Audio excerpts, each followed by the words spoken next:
Bonjour à tous, j'espère que vous allez bien. Et aujourd'hui, on se retrouve pour aborder un sujet clé de la comptabilité. Donc, pour ceux qui passent le DCG de l'UE9, l'introduction à la comptabilité, ça peut également vous servir pour le BTS compta et gestion, par exemple, ou alors juste si vous voulez comprendre qu'est-ce que la comptabilité et à quoi ça sert, c'est également fait pour vous.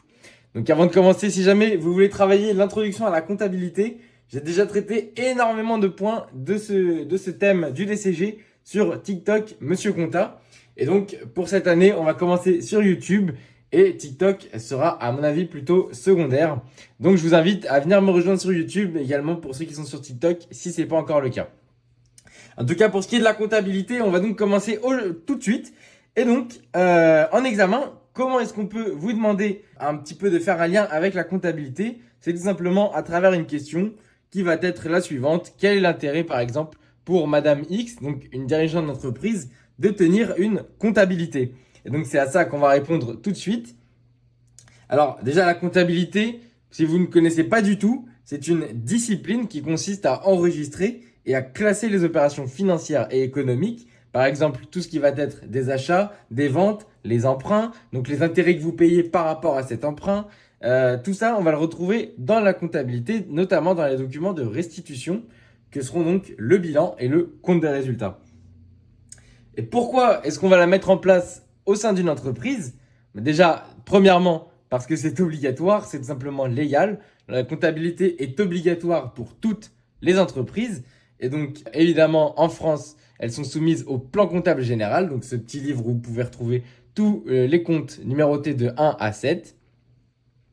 Pour des options de gestion, puisque comme la comptabilité va reprendre toutes les opérations de l'entreprise, elle va également permettre de suivre son évolution et donc notamment de prendre des décisions en fonction de ce qu'on va pouvoir observer dans nos opérations. Si par exemple on a fait trop d'achats par rapport à ce qu'on a vendu, eh ben on va pouvoir le voir dans notre comptabilité. Et donc on va pouvoir par exemple prendre la décision de diminuer un petit peu nos achats pour équilibrer un petit peu la balance. Voilà, donc en général ce sera un petit peu plus poussé que ça, mais c'est pour que vous puissiez comprendre l'exemple.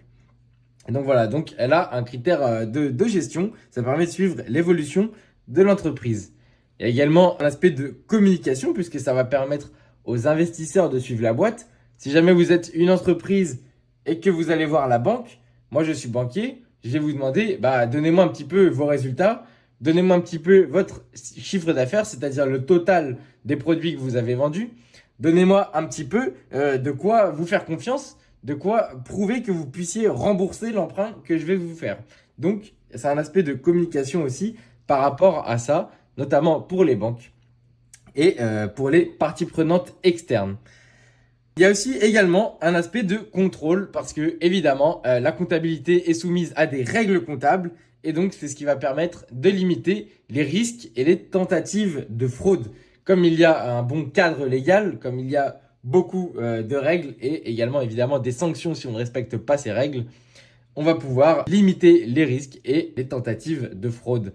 Donc également un aspect de contrôle, c'est très important.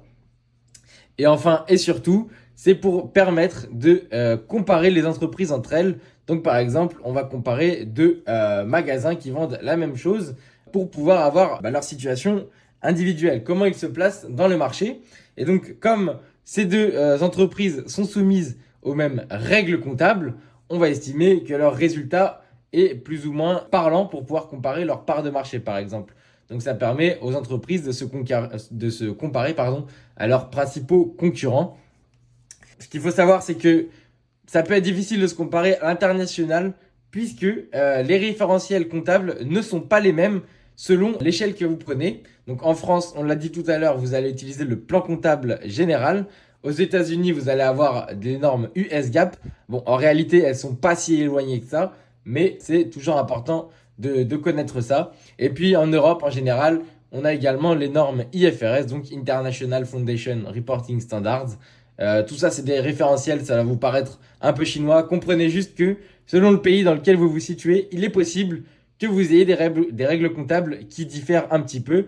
Et retenez juste principalement qu'en France, on utilise les normes PCG et en Europe, les normes IFRS, International Financial Reporting Standards. Voilà pour ces 5 minutes sur la comptabilité. N'hésitez pas à m'envoyer vos questions à ce sujet dans les commentaires. Je me ferai un plaisir de vous répondre. Et n'oubliez pas, si jamais ça vous intéresse, vous avez déjà énormément de contenu, quasiment tout le programme de l'UE9 disponible gratuitement sur TikTok. Donc n'hésitez pas à aller y faire un tour et à vous abonner. Merci beaucoup et bonne journée. Au revoir.